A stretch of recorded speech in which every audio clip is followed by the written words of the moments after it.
Chapter 11. Thanks for Joe filling in for me last week. And so we just thank you that the Lord has used Joe, and I'm feeling better. And but boy, last Sunday I woke up and I was chilled to the bone.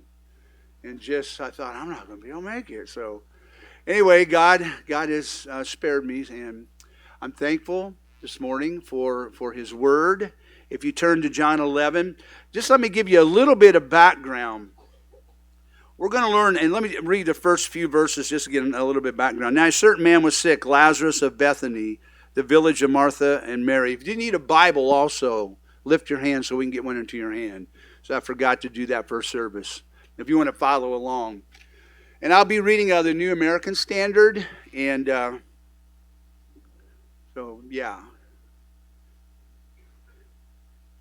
Now, a certain man was sick, verse 1 of chapter 11 of John. Lazarus of Bethany, the village of Mary and her sister Martha. Now, the reason they call it the village of Mary, and that's what they called Bethany, even back then, the village of Mary, because Mary was a real special gal, and that family was very popular in that village. That family was really well known. And so anyway, verse 2, and it was the Mary who anointed the Lord with ointment and wiped his feet with her hair, whose brother was Lazarus was sick. So anyway, the setting is this. Mary, Martha, and Lazarus live in Bethany. Lazarus gets sick. Jesus is about 25 miles away. I don't know how far, at a place called Bethabara. And it's a little bit, I would say it's a little bit northwest of where they were at in Bethany. So he's there, and so there's like a 25 mile gap, which is about a day's travel for the Orient people that would walk. But the story with these two really kind of goes back, and I'm going to kind of set the setting that we know why Mary does what she does and why Martha does what she does. But in Luke chapter 10, how many of you guys in here have a family or friends that you can walk into their house and you go, you can do some immediate R&R. Anybody got people like that in their life? If you don't, it's nice to have people in your life like that. We have people we can just go and go, And I believe that this was the house of Martha, Mary, and Lazarus with Jesus and his disciples. They've ministered all over Galilee, and every time they wanted to do a little R&R, they would go to their friend's house, Mary, Martha, and Lazarus' house, and take a break. The rigors of ministry are so hard on these guys.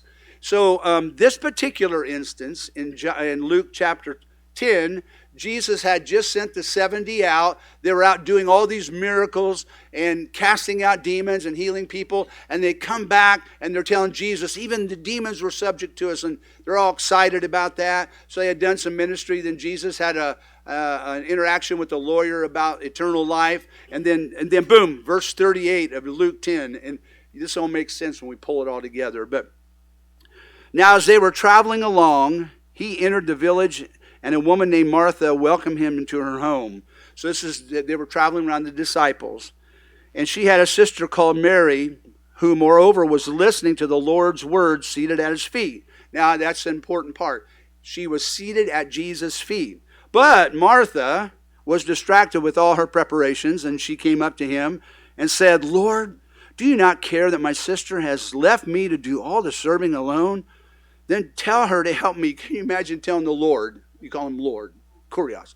Lord, would you tell Mary to help me? I'm doing all the work. I'm cutting the lamb. I'm getting the dishes out. I'm doing all the work, and she's just sitting at your feet, griping to the Lord. Of course, Jesus is so kind. Verse 41, but the Lord answered and said to her, Martha, Martha. Now, normally when you hear it in the doubles, like Martha, Martha, are you really in trouble? Or he's just saying, Martha, Martha, you wear me out. No, Martha, Martha, he's trying to appeal to her in a nice way. You are worried and bothered about so many things. You're worried about getting all the food and ready and everything, and and that's all great. And he's not dogging that. But then he says, but only a few things are necessary. That's the way it is in our life. We get so busy serving the Lord and doing all those things. And all the Lord wants us to do what? Really, he says, really only one, Martha, is important. for Mary has chosen the good part, which shall not be taken from her. Interesting that the Moffat translation says Mary has chosen the best dish. Isn't that interesting? So Mary knew where to go. She wanted to stay at the feet of Jesus. He's probably telling her all of all the ministry that they were doing and just loving on Jesus and at his feet. And Martha's like, trying to get everything ready to make everything perfect because that's the way the Lord would have it. And you know what? We do that. We just try to make everything perfect. We do all this work. And the Lord said, I just want you to spend some time with me.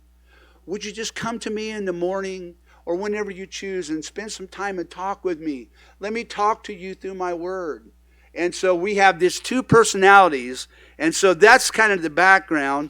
So Jesus is in Bethabara, 25 miles away, and Lazarus gets sick. Lazarus loves these people. These are his people. And so we know also that Mary was the one who anointed the Lord with the ointment. And this has actually happened in John 12, but the other Gospels make a point to remember that. In fact, it says in Matthew 26 that when he talked about Mary anointing him with oil, and basically what happened was she just anointed his head for oil for burial on his feet, and Jesus said, wherever the gospel is shared, this will be shared in the gospel. It's just as important as the good news that what Mary did was so important. Prepare me for my death. Now, there are a bunch of Marys in the Bible. All right, we got 6 Marys that the Bible deals with. And so what Mary is this one? This is the Mary of Martha and Lazarus of Bethany. Then there's another lady that washes Jesus' feet with her tears and anoints his head with oil, and that's in Luke. But that's not the same lady. That was a woman that was a sinner. In other words, this was a lady of the night, came and she recognized Jesus' lordship, basically came in, washed his feet with her tears and anointed his head with oil. That isn't the Mary that we're talking about. So anyway, kind of clear that up. Now, where we are in time, Jesus probably is only a few months away from the cross. And so he's definitely thinking hard about what's going to happen. In John chapter 10, verses 40 to the end of the chapter is a marked end of the public ministry of Jesus. So we don't see any more public ministry in 12, 13, and on clear into 21. It's more, from that point on, 11 and 12 are a transition into the record of the Passion of Christ. So that's kind of transitioning, and Jesus doesn't do any more public ministry outside healing Lazarus. And it becomes more ministry with the family and with his disciples. And he gives the upper room discourse in chapter 17 or chapters 13 to 17. Those of you who know the book of John know what I'm talking about. A valuable teaching. That upper room discourse, Jesus laid a bunch of stuff out. So this is a transition into the Passion of Christ. Now, if you were to divide this particular chapter up, it would divide like this. Verses 1 through 16 is the preparation for the miracle. Verses 17 through 36 is the arrival of Jesus. Verses 37 through 34 is the very miracle itself of the resurrection, or him restoring Lazarus. And then verses 46 and to the end is the results of the miracle. So it kind of divides up nicely if you wanted to think of the thought, put it that way. Now, it's kind of neat. Jesus had 7 signs, right, that really depicted who he was and depicted his deity. There are really 8 signs. The last sign they don't give a lot, we don't talk a lot about, but it's the one that when Jesus the guys were out fishing in the boat, and Jesus yelled at them, "You caught anything?" And they said, "No." That's interesting. So he said, "Well, throw your net out." Anyway, that was a miracle, put a bunch of fish in a net like that. So that was one of the 8 signs, but there were 7 particular signs that really showed Jesus' deity. And the first one he did, it's interesting, is that it was at a wedding. He turned the water to wine, which is viewed that he is the Lord of all creation. The gladdest moments in anyone's life is a wedding. We're going to be doing my grandson's wedding here in a few weeks, Ezekiel. And again, that's a time for the family to get together and to rejoice, and it's really nice. So his first miracle was at a wedding, one of the gladdest moments. And the second, and it really revealed his creativity as a creator. And then the last miracle he did, here is the doozy. He raises Lazarus from the dead, which proved that he is the creator of life. From the creator, really big, the Lord of creation to the creator of life, through all those signs. And again, the funeral is one of the saddest moments in people's lives. And the wedding is one of the gladdest. So we have this whole scope of life as we see it, Jesus being involved in our lives like that. So the family was Martha, Mary, and Lazarus. They were good friends.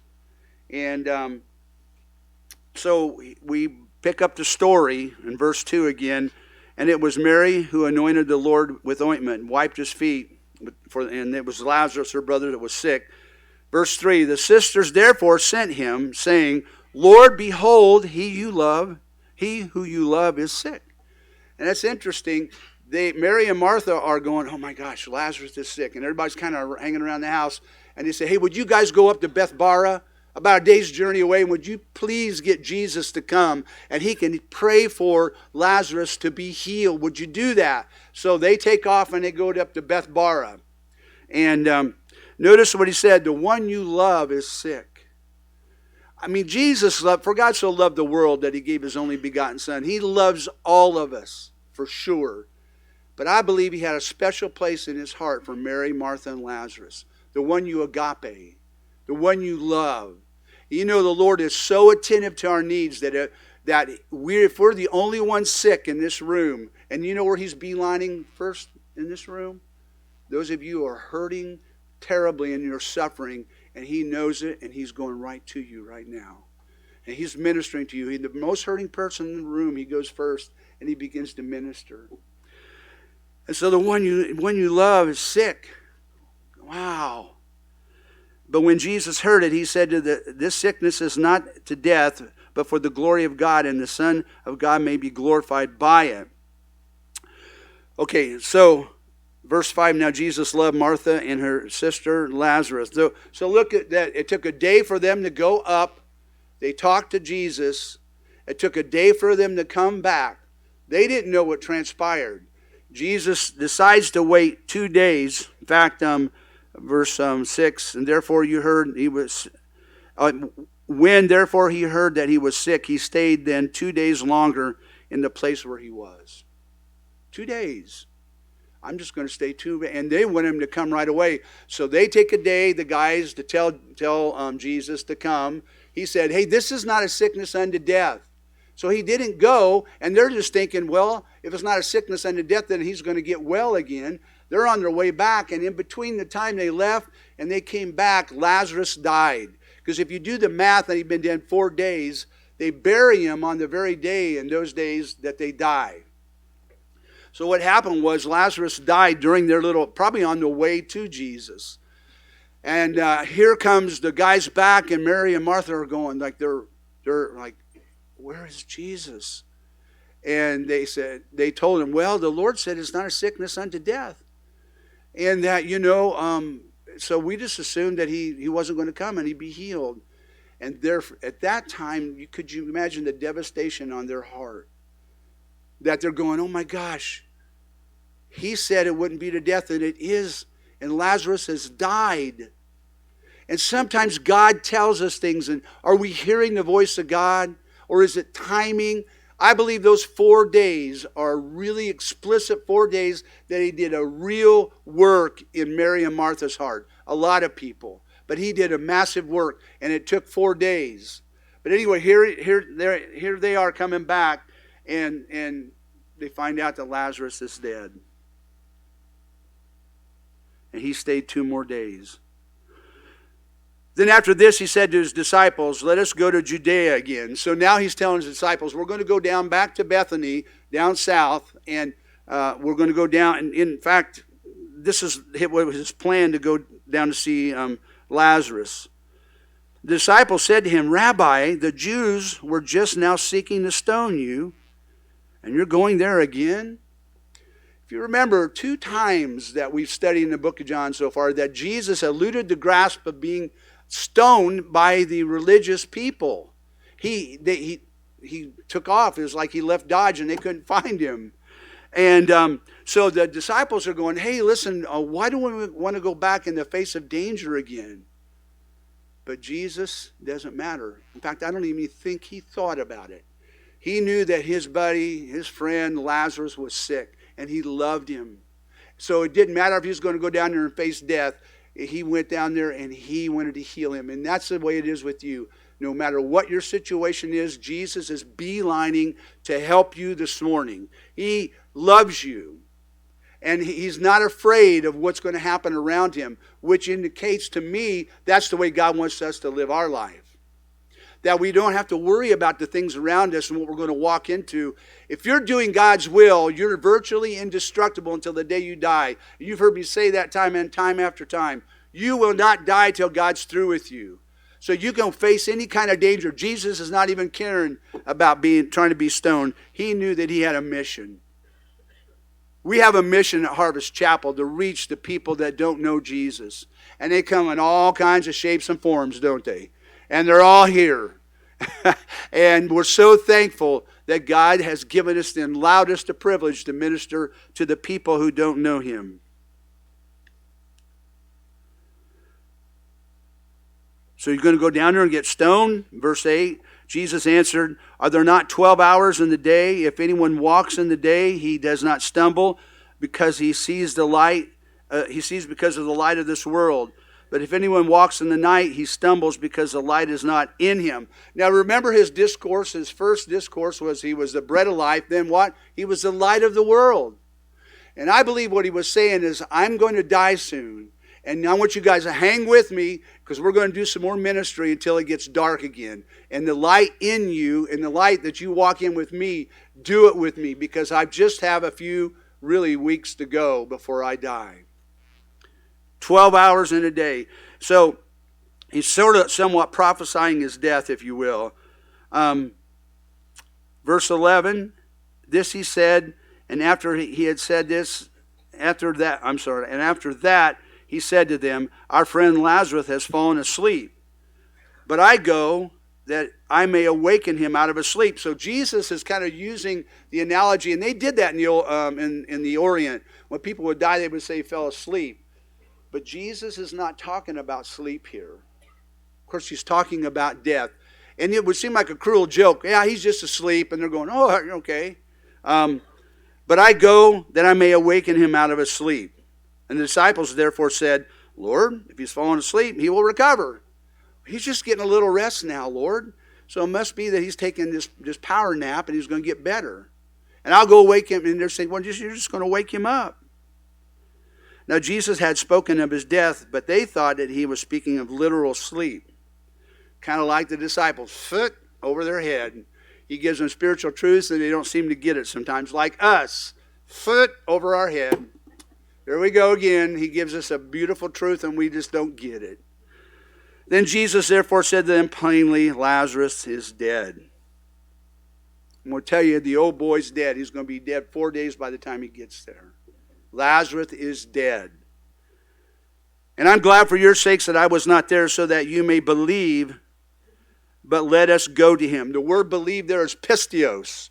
It means it's a strong word for believe. It's like I totally believe, I totally trust. It's not like I think I believe a little bit. It's like, if you totally believe, and so that you may believe I wasn't there. I could have healed him if I were there, or I could have healed him like Jairus' daughter. Remember when he just spoke the word and Jairus' daughter was healed the very day that she died? In fact, the interesting thing about the death of Lazarus is he's dead 4 days, getting him good and ripe for a good miracle. And so with Jairus' daughter, basically he just said, hey, your daughter is healed. The very moment he said that, she had died, but she rose again. The very one, if you remember the widow at Nain, and she had her son, and he had died, and on the way they're taken to the burial ground, Jesus walks by and tells the old boy to get up. So he gets up out of his casket and sits up. Could you imagine? That would be creepy. To see someone sit up out of their casket. That's like, and so why this was so really a miracle that was exceptional is that he was dead 4 days. 4 days. He stinketh by now. It says in the King James. I can't even imagine what those 4 days were like. Jesus waited 2 days, walked another whole day, which put him there on the 4th day. And I can't even imagine what the girls were thinking. They're probably he's probably thinking, did Jesus miss it? Did our friend predict wrong? Did he tell us the truth? Could you imagine the perplexity that they were walking under? They were probably super perplexed. They're hurting. They're not sure what is going on. Jesus told them that it wasn't a sickness and death, and it's kind of like, what just happened? Remember in Mark chapter 4, when the Lord told the disciples, hey guys, get in the boat, we're going to go to the other side. So they get in the boat, they're heading in a boat on the other side of Galilee, and this storm reared its ugly head, and it was massive, and it was uncharacteristic of the Sea of Galilee. And so the disciples were freaking out. They came down to the port where Jesus was, and they said, hey, Lord, it's storming. Hey, carest thou not, I love King James, carest thou not that we perish? Don't you care if we're going to die? And Jesus came up and he calmed the storm. Now, if they would have just remembered, we're going to go to the other side, because his word said that they would, but they were perplexed. They're going, man, we're going to die. Well, do you remember what I said, that we're going to go to the other side? And just like this, Jesus said he was going to intervene, but he wasn't going to intervene like they thought. And he took 4 days to do a deep work in the hearts of Mary and Martha. A deep work in probably some of the other people. I can't even imagine how they had felt at that time. 4 days of perplexity. Yeah, he's going to use some strong Narcan to get this guy out. And with an old Narcan, Jesus is the ultimate master over death. When people die, he says, all right. And you know, guys, as I was studying this text, I was really kind of getting a little bit liberated and excited about it. I had a couple of weeks to muse on it because I didn't have to teach it a week after. And it's like, I don't fear death. I don't know about the process. I'm not really keen of, like I want it to be fast. I hope I can just wake up in heaven. Go to sleep and wake up in heaven.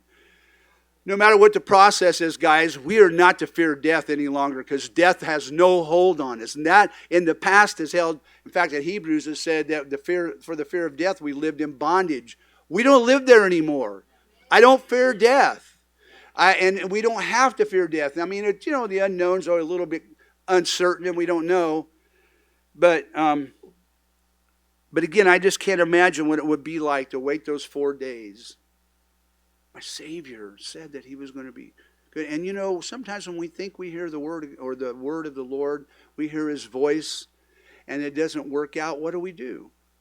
We begin to doubt whether we had heard it, or does the Lord really love me? Does he really care about me? He knows I'm hurting here. And I want to tell you that those 4 days are symbolic of a great work that it can be done in our heart. If you're in the middle of a 4-day work, let's just say, God is doing something that he can only do by waiting. And sometimes it takes immeasurably more strength to wait than it does to act. Amen. It's so hard to wait. And part of this message is about waiting. We may not get that part in right now, but so I just think about all what God is doing here with these people and with Lazarus. So,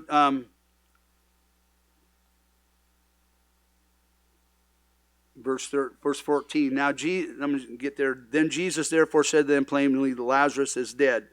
And I'm glad for your sakes I'm not there. Verse 16, I want to read this. Thomas therefore, who is Didymus, said to his fellow disciples, let us go that we may die with him.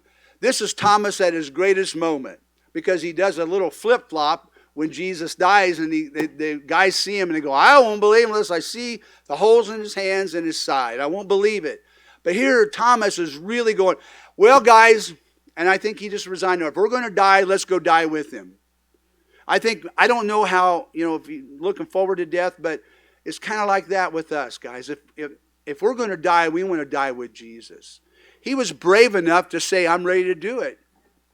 And if someone stuck a gun up to my head and said, you deny Christ, I would say, I would say, I'm not going to. I'm not afraid of death.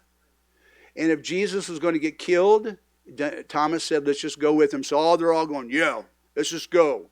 We're going to die with Jesus if necessary. I love that attitude. So when Jesus came, he found that he had already been in the tomb for 4 days. 4 days. Now, I read about what happens to bodies, a little bit about it. It's kind of gnarly, but when the body lays there, after 72 hours, the blood is pooled to the lowest part of the body. The body has rigor mortis, and then after 72 hours, it lets up in the rigor mortis, and everything gets soft again, and all the organs start producing methane, and they kind of explode. Now, not explode, they swell. It's stinky, and it's not a pleasant sight. 4 days. That was like, well, that body's dead. Now, Jewish superstition had it that they believed that the person after death would hang around the grave until the 4th day, and the 4th day they would leave. That was a superstition. So Jesus, I don't know if he was trying to, spoil the superstition, because we're going to make sure not only he's dead, but we're going to put all of the flight to superstitions of everything around death. Death, where is your victory? Death, where is your sting? The sting of death is sin. If you're living in sin, you'll be afraid to die. And if you're not being obedient, fear will grasp your heart. But if you're free in Christ, you don't have to worry about dying. Take a bullet for you, Jesus. So the body had been dead 4 days. Now Bethany was near Jerusalem, about 2 miles off. And many of the Jews had come to Martha and Mary to console them concerning their brother. Now the funerals in those days lasted 7 days. And the people would wail and scream and cry. In fact, they would hire people, say, hey, you a professional wailer? Yeah, like Jonah and whalers, no. You a professional wailer, and if they were, they would hire them for 7 days and just weep and wail and cry. I'm thinking, do you really care if my buddy died? I mean, I couldn't imagine having a professional wailer. So they would but it was 7 days of honoring the dead. It's a lot different from our funerals today. And then really, they didn't even have a meal till they buried the dead. And then even after 7 days, some people would hang around 30, another 20 some days, and they would still weep and wail. I've done a whole bunch of funerals in my illustrious ministry of Harvest Chapel.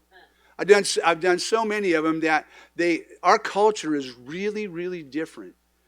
And we have the same somewhat customs, but we embalm a body, then it's preserved, and you see him, after the body's embalmed, and you bury him, and then they just bury him that day. But the grief is different. I know times where I would do a funeral where someone had committed suicide or it was an overdose. And the friends and the family weren't sure if they knew Jesus, and they say, well, at least he's in a better place.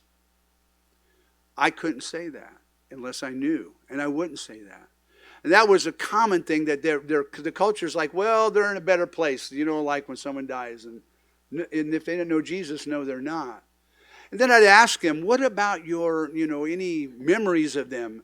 And guys, I literally mean this. There's times I've done funerals where people say, well, I can't think of any right now. Would you just do the funeral and would you just handle it? I'm going, well, don't you want me to say anything? I try to get stuff from people so that I can make the funeral more personable. And some people really don't even care. It's like, well, I don't know. I don't have anything really a whole lot. So I'm thinking, man, if Terry died, I'd have a book. I would say, this is what you need to say at her funeral. And I'm shocked because we've grown insensitive to death, into grieving, and carrying other. Guys, it's so hard. We'll get into that in a minute. But it's so hard to watch people grieve, and you got to hold back your emotions because you know that if you let it go, you won't get through the funeral. I think this is the way Jesus felt. As he looked and he was very troubled and he wept. He knew the hurt of the people.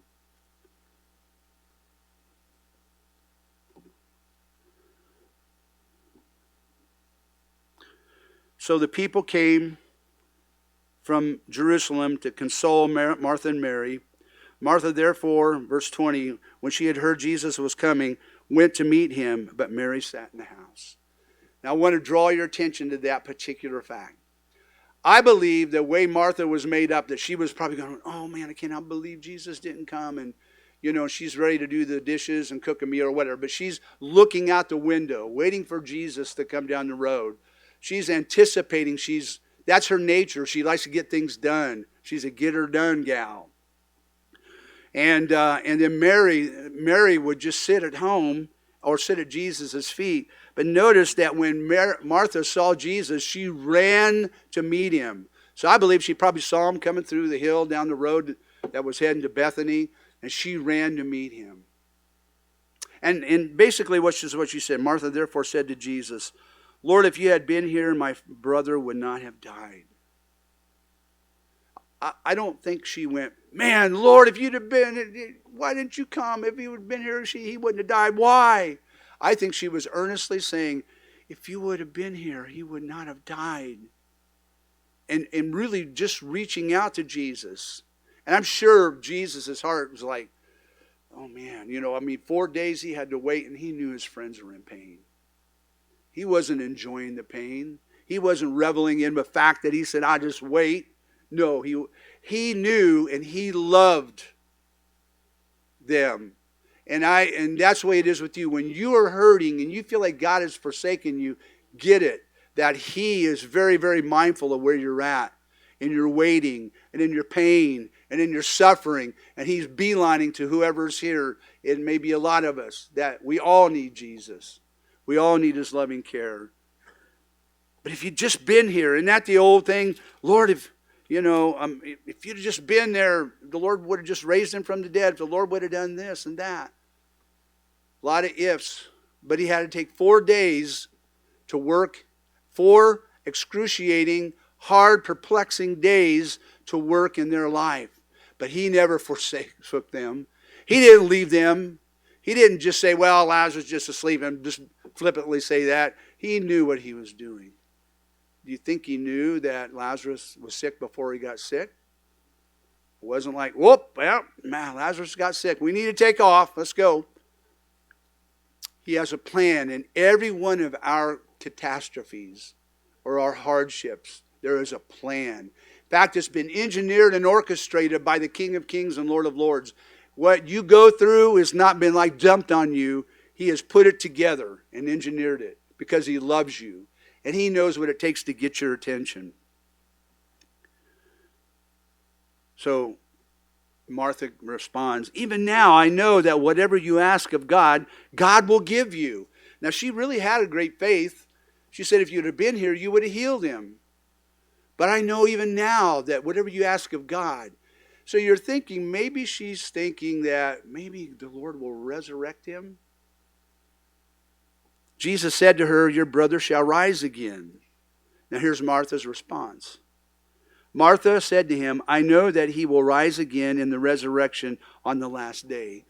I don't think Martha got it, that Jesus was going to raise her. And when she said, whatever you ask of God, he will do, like he will comfort us or whatever. But I don't think she really realized the spectrum and the power that she was about ready to see. It would freak her out if she knew prior to the fact that her brother is going to raise from the dead. So she said, well, he'll raise at the resurrection. I know that, Lord.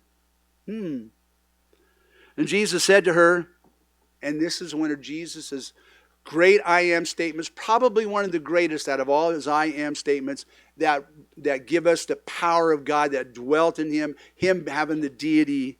He said, I am the resurrection and the life. He who believes in me shall live, yet he dies. And everyone who lives and believes in me shall never die. Do you believe this, Harvest Chapel? Yes. Do you believe it? Yes. Amen. I believe it with all my heart. And I believe that God could raise me from the dead if He needed to. There's no need, Lord. You just keep me there. I don't want to come back. But He gives His greatest declaration. It's not like I have the power to resurrect. No, I am the resurrection. I am the Alpha and the Omega. I am the light of the world. How do you deal with those statements? Well, I don't see you glowing, and I can't eat you like bread. He makes these statements that like either go foot, like I said, over our head, or they go into our heart, and we go, wow. That puts the fear of death out of, in fact, takes it out of our vocabulary. We don't have to have fear of death. Your brother will rise again, and she says, yeah, I know what he will in the last day, in the resurrection. Verse 27, she said to him, yes, Lord, I believe. Well, I'm sorry. Let me go to 26. And everyone who believes in me shall never die. Do you believe this? And she said to him, now she didn't say, yes, I believe is resurrection. Although I think that's what she might have implied. But she went one better. Yes, Lord, I believe that you are the Christ. Basically saying, I do embrace that you are the resurrection. The Son of God, even He who comes into the world. I believe that. What a profession. I don't know if she's ever professed that before, but in the light of just being in the depth of misery, she said, I still believe. Sounds like a song that somebody wrote. That I still believe in your faithfulness. I still believe in your truth. I still believe no matter what happens to me. I believe.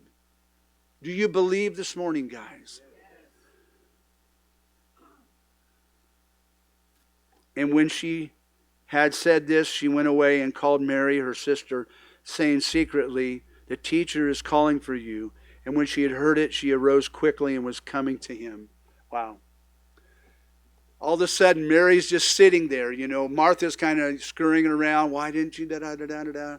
And having a discourse with Jesus. Then Jesus said, hey, Martha, would you go tell Mary I want to see her?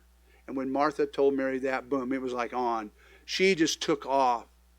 She waited for the voice of God to direct her because she knew any other time that she would come, it wouldn't be the timing to hear Him and what He has to say. He had a perfect timing for her to come and speak to her. So when He called her name, and guys, He has a perfect timing, and when He calls your name, you answer and you can hear His voice. My sheep hear my voice and they follow. And I give them life, and no one will snatch them out of my hand. None. Nobody. Done deal. So she runs, and here she is, Mary, the one that sits at the feet of Jesus. And I just want to one time, I'd say it again. That's where God wants us. He doesn't mind. There's Marthas in the body. We have some Marthas, guys, and I don't have a gender problem, but there are Martha guys. You're probably thinking, guys, we're weird. They have the Martha syndrome. They try to get everything done. They want to do stuff, and they think it's pleasing to God. And God's saying, slow down. I just want you at my feet. I just want you to listen to me. I got the best place for you at the feet of Jesus. But when it was time to go, it was time to go. And so she heard, and she quickly came to Him. And verse 30, now Jesus had not yet come into the village, but was still in the place where Martha met Him. The Jews who were with her in the house were consoling her. And when they saw Mary rose up quickly and went out, followed her, supposing that she was going to the tomb and weep. So she's at the house. She hears Martha say, Jesus wants to speak with you. So she gets up, and all the people are going, where's Mary going? Well, she's probably going to the tomb. This is where she's going to really just kind of grieve and cry. So we'll just go with her. Verse 32, therefore when Mary came where Jesus was, she saw him and fell at His feet. Where did we find her in Luke chapter 10? At the feet of Jesus. Saying to Him, Lord, if you had been here, my brother would not have died. If you just would have been here only. And Mary is expressing her grief. She loves her Lord. She loved her brother. And she expressed the same thing Martha did, but in different timings and quite possibly in different ways. But they're both grieving. And have we not said that about someone we know or love that has passed, or something that really was bad that happened to someone? We go, Lord, but you're the God of all heaven and earth. From the time you did that first miracle at Canaan, and you changed the water to wine until you rose Lazarus, you're the same. Why can't you do that for me? And that's the age-old question, suffering. Why does it happen? Because we all got 4 days. We all have a place where we need to be. And God can speak to us those 4 days, and it's that time of waiting where it's just excruciating and you feel like you just can't wait any longer.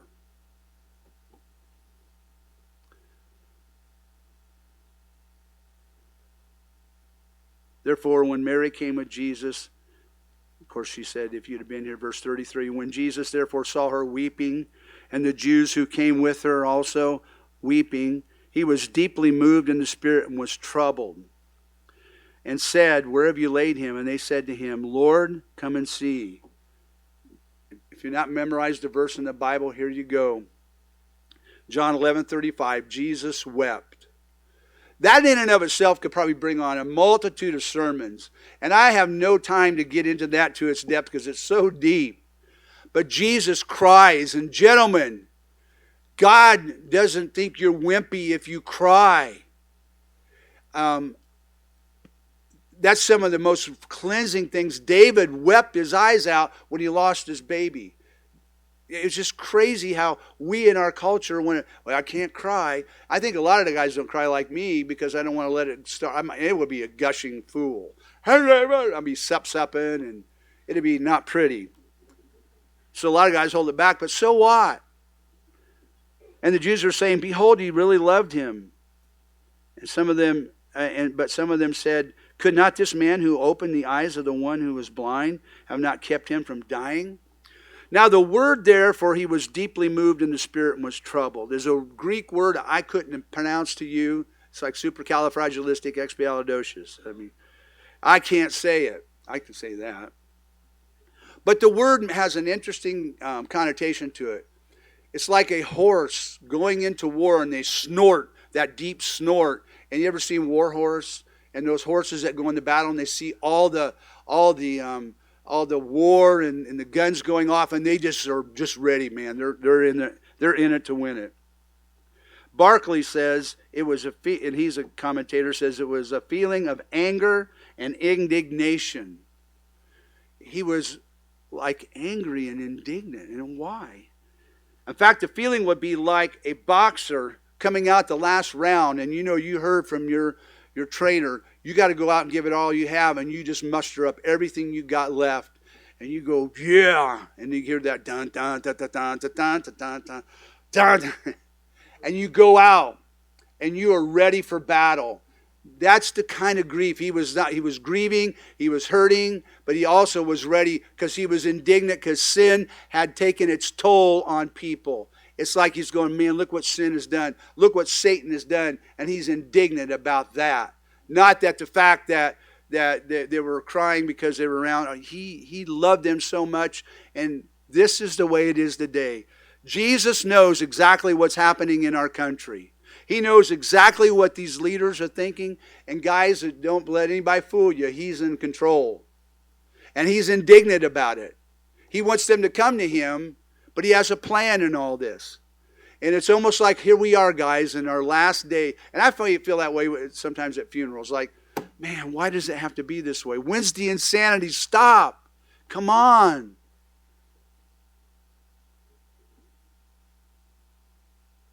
So he's deeply troubled and moved. And he asked where they laid him. When he wept, they're all thinking, oh man, he really loved old boy. He loved Lazarus. Look at him. He's crying. And again, guys, when we need to cry, we need to cry. Don't kid yourself. That is one of the most cleansing things that you can do. And if you stopped it off and clubbed it out for a while, it becomes difficult to do because I don't want anybody to see me crying. Why? You're not a baby. You're a man. It takes a real man to cry. To cry his heart out. We were created for that. Look how he loved him. And then they said, couldn't this man have come and raised him or healed him? Because guess what? He opened the eyes of the people that were blind, and he kept he could have kept this man from dying. He's done so many things. And even the multitude were asking, why? Why? And he's already answered that in this. I have a plan that's going to blow your mind. And at the end of your trial and your struggle, God has a great plan. And one of the greatest plans in the world that he wants to do is show you how much he wants to use you. But he can't use you until you're broken. Until you go through that 4 days of like perplexity and, no, man, I can't go through with this. Then verse 38, Jesus therefore again deeply moved within, came to the tomb, and now it was a cave, and there was a stone lying in front of it. So they would put him in a little part of a cave. They would roll a stone over it so the stink wouldn't come out. Jesus said, remove the stone. Martha, the sister of the deceased, said to him, Lord, by this time there will be a stench, and he has been dead 4 days. Again, your King James says, he stinketh by now. That it really, really smells. And when we live in sin and we're wrapped in some old grave clothes, it stinks. Unless you see the heinousness of your sin and how bad it hurts the heart of God, we'll never know what it means to raise from the dead. God rose Tom Camp from the grave in 1977, called me out of a tomb, and he said, you're free, buddy. And I'm going to take all those old clothes off of you, and I'm going to give you new clothes. You're born again. God did a miracle, and he's still doing it. Verse 39, Jesus said, remove the stone, Martha, and they said, he stinketh by now and been dead 4 days. Jesus said to her, did I not say to you, if you believe, you will see the glory of God? So they removed the stone, and Jesus raised his eyes and said, Father, I thank thee that thou heardest me. And I know that thou heardest me. Always. And I know that. But because of the people standing around, I said it, that they may believe that you did send me. So he's saying, the reason I'm saying it out loud, they need to hear that you are the God of heaven and earth and that I'm his son, and he's going to once again prove his power and his deity, and they need to see it. They need to hear it. That's what we need to do, is we need to hear the voice of God. And when Jesus had said these things, he cried out with a loud voice, Lazarus, come forth. Now notice he said Lazarus. He didn't say, come forth. That whole cemetery would have emptied out. He called him out of death. Man, did you just imagine? It's like he's probably hanging with Abraham and Elijah and all those guys. And all of a sudden, he would say, yeah, man, I used to hear the voice of Jesus. We would walk. He'd come over to my house. He's talking to Abraham. And then all of a sudden, wow, wait a minute, guys. Brothers, I think I hear his voice. I think I hear him right now. I could imagine being called back. Could you imagine? And probably the side of me would be thinking, man, I don't know if I want to come back to life and do this all over again. But God called him out, spoke him out of his grave. That's what a miracle when you got saved. That's what it was. And don't forget it. Don't look back at the plow, but look at the rock that you were hewn from. You were rough old cobs. God really wanted to do a work, and he called you out. Come forth. And he who died came forth, bound hand and foot with wrappings, and his face was wrapped around with the cloth. And Jesus said to them, unbind him and let him go. Notice what he says here. Unbind him. So he calls forth Lazarus. Now they would wrap the bodies, and I don't know if it was like a mummy, but they would wrap the face, and I don't know if he had to come out and he was wrapped all up, but we're not sure. It was just, he was in bondage to those cloths, grave cloths. And notice Jesus could have said, come forth, Lazarus, and he could have had the grave cloth off of him. Probably someone said, anybody got an extra toga or a robe? Cover him up. But he came out with his grave clothes. And he specifically said, you unwrap him. That is what I want to land on as we end. God has called us to unwrap the sick. People, whether you're in addiction, you're addicted to porn, drugs, alcohol, money, materialism, the opposite sex, you're in bondage. And I look at people, especially in addiction, as we deal with them. Again, Jesus has the strongest Narcan of all. He brings us back to life. And then when we see people come out, Jesus is saying, hey, you, Tom Camp, I want you to undress this person. You take that cloth off of him or her. I want you to and it may stink a little, because some of the things you may unwind are like, well, and you know, if you work with people, especially that come out of rough backgrounds, or all of us, they have garbage and baggage that just is not too clean. I want you to unwrap them. I want you to make sure that they read their Bible every day. We are called to do that, not just to raise our families. I love my family, but I'm not called just to, I'm called to bring people into my family so they can see what a godly home is.